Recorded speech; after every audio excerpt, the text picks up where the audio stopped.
Morning. It's Sunday morning. October 16th is the day, I think. It's either 16th or 17th, doesn't matter. But I want to share with you something that I think, more than anything else, people need to understand about one another and the way that they relate to each other. And the term is kind of a big term, but there's no other way to exemplify it. The phrase is complementary schismogenesis.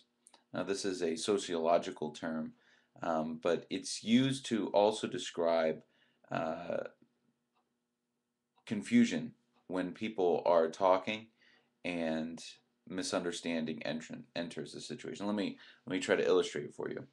A husband and a wife are talking, right? And the husband says one thing. The wife, in listening to what he says, it's not that she's not listening, but in listening to what she says, she filters it through the way that she thinks, or the way she thinks that men think, or the way that she believes her husband operates.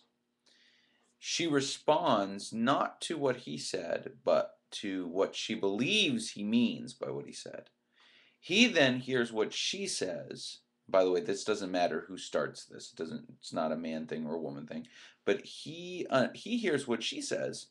He believes he understands what she says, and without clarifying the situation, without dealing with what they think, their perceptions, these two people converse based on their idea of what the other person is saying.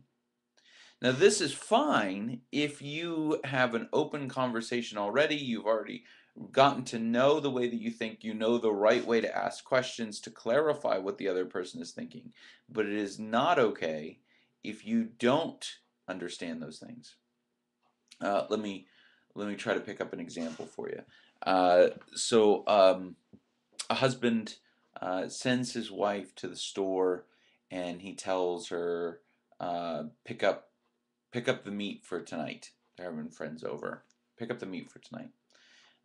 The wife believes that the husband has given her permission to pick up what she thinks they should prepare for the evening. The husband, because of a previous conversation, may have been the day before, may have been an hour ago, may have been 3 weeks ago, but in his mind, he knows that he had told her he wants to make steak tips for this party.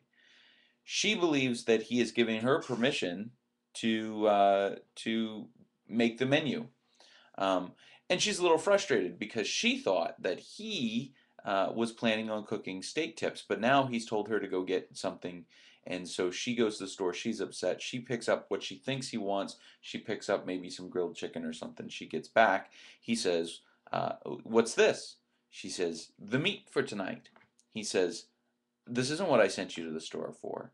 She says, "Well, you made no commitment about it. You didn't decide it." He says, "I did. I told you I was going to grill. I was going to make steak tips." She says, "That was weeks ago. You didn't say that to me." Here, and the conversation grows and expands and blows out. Now, we talk about supper. That's one thing. You're talking about your kids. You're talking about your faith. You're talking about all those things. That's a completely different subject, right? You can see how big this problem really is.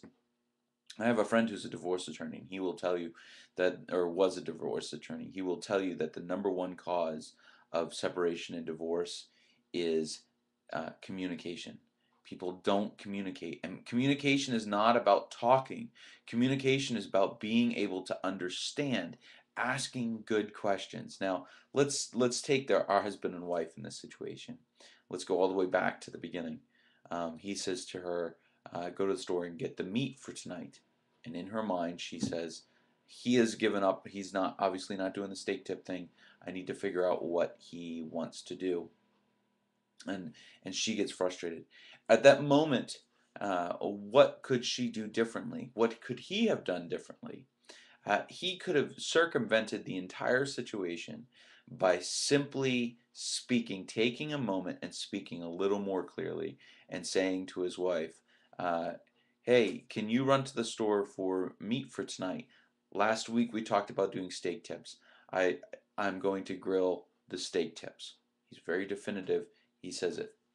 Um, Now and so she is able to say, okay, I'm not going to the store to get meat because he's bailed on the situation. I'm going to the store to get steak tips for him to grill.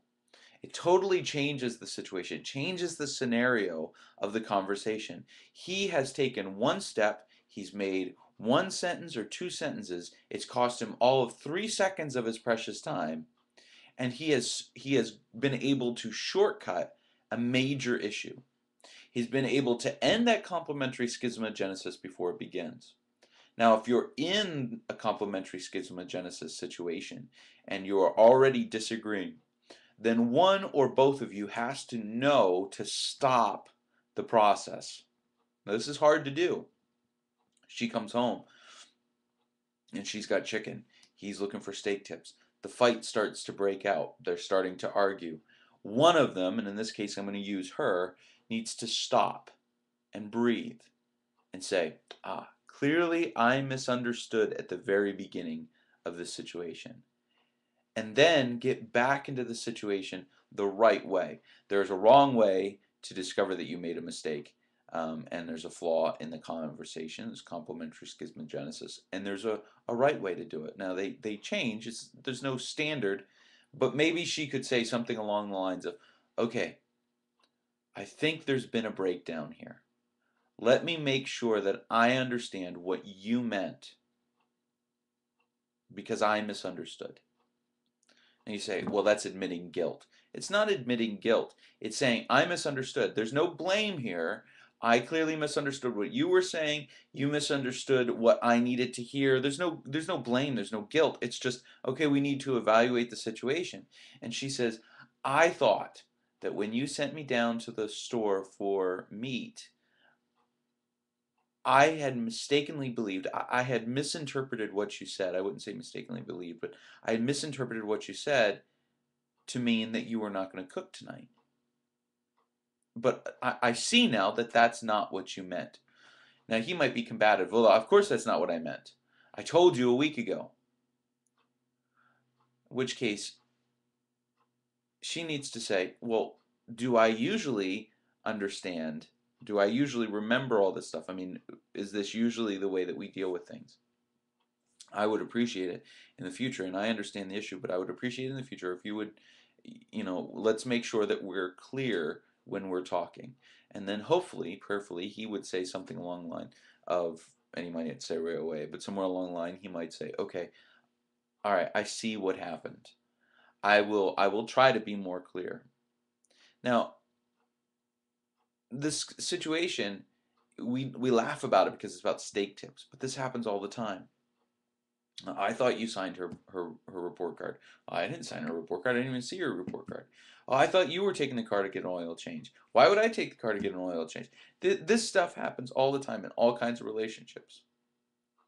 It happens in professional relationships. We try to encourage somebody, and without thinking about it, that encouragement, they interpret it a different way. They see it as a compliment or a discouragement or a criticism. There are many different situations where complementary schismogenesis takes place. We need to be aware of it, and we really, really need to ask good questions and have healthy conversations so that we can move forward together.